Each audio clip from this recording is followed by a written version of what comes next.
Hey there, I want you to imagine that you're playing in this position with the white pieces and your queen has just been captured on the square c5. So you have the option to take with the b pawn or to take with the d pawn. Very often I like to give this exercise to a lot of my new students, and quite a few times I hear them going wrong. They don't know which file to open up depending which pawn they take with. In today's video, I'll be giving you 3 exercises, level 1, 2, and 3, 3 being even challenging to the best of you, in order to test your knowledge about opening up the files. So let us start. In this position, very often my new students would be telling me to take with the d pawn to keep the pawn structure intact. So right now it's like one big beautiful island on the left.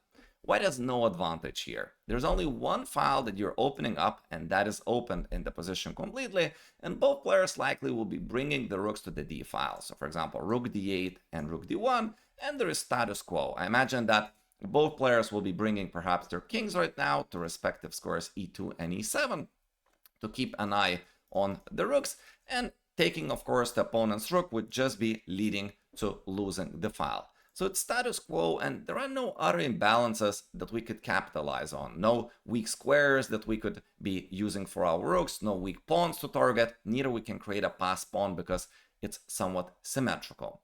On the other hand, if we in this position would be taking with the b pawn, now there are 2 new semi-open files that we're creating. The b1 for, or the b file for white, and the d file for black. And there is a significant difference on what we can do on those files. White is going to be aiming at the backward pawn, a pawn which cannot be guarded by other pawns, and therefore black's rooks are going to be paralyzed, having to babysit the pawn on b7. On the other hand, when rook will come to d8, there is no damage that we're going to incur as white, as we can simply protect and keep protecting this pawn with our pawn from e3. And so our rooks are not going to be paralyzed. The economical rule of defense says that we want to defend with least valuable pieces, so that would be pawns, and we want to use the most valuable pieces for offense. So in the next move, I imagine that white can double up the rooks on the b file, keep pressuring b7, and black's rooks will have to commit to passive positions, and white will end up with better pieces, and therefore will give an advantage to the white color.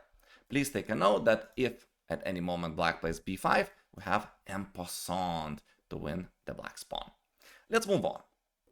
This is another very cool example which came from the world champion Alain game.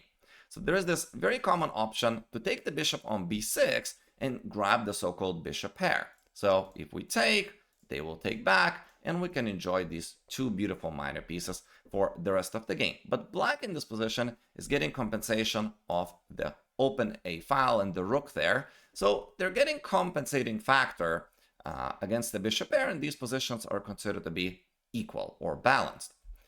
Now, on the other hand, you can try pausing the video and enhancing your idea. You're going to be taking a moment later on b6. Before that, you want to provoke something in the black's position. Alain showed us the way here with the move a4. So we're threatening to trap opponent's bishop over here. If we had a move, we could play a5.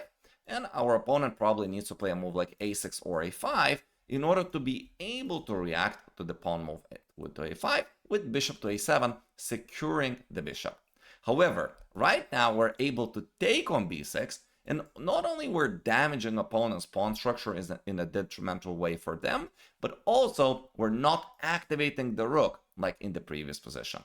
So in this position, would say that white have gotten the bishop pair advantage and also damaged opponent's pawn structure without any compensation for the black pieces. So idea a4, really beautiful in order to gain an advantage here for the white pieces. And let's move on to the third example. We have this position for the black pieces. As I said, this is, I think, the most challenging problem today. I would like you to pause the video and ask yourself, what would you play here with the black pieces? So a very common mistake over here would be to take on d5.